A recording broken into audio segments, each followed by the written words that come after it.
Tim penyidik KPK Senin siang periksa sejumlah saksi terkait kasus dugaan suap APBD Kota Malang 2015 senilai 98 miliar rupiah. Pemeriksaan dilakukan di Mapolresta Malang Kota.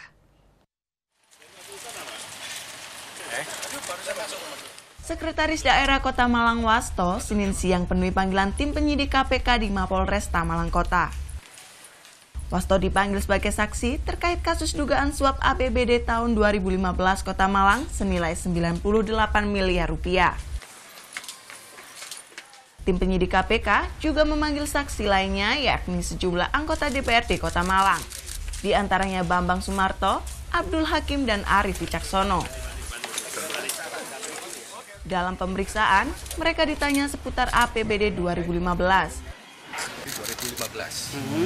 Berapa orang ini yang diundang? Saya baca di media 3 orang.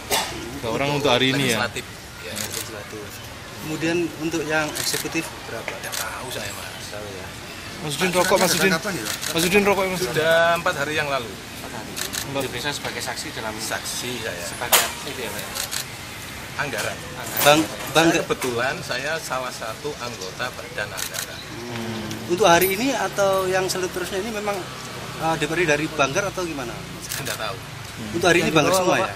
Tidak tahu juga. Kebetulan Pak Bambang Banggar, saya Banggar, Pak Arif Ketua Banggar. Berapa hari Pak? Yang dibawa apa nih Pak? Kenapa? Dimintain keterangan. Pak dibawa kuasa hukum Mas. Dalam kasus dugaan suap APBD tahun 2015 Kota Malang, KPK sudah tetapkan 3 tersangka, yakni Ketua DPRD Kota Malang Arif Wicaksono, Jarod Edi Sulistono mantan Kepala Dinas PUPR, dan Komisaris PT ENK Hendarwan Maruzaman.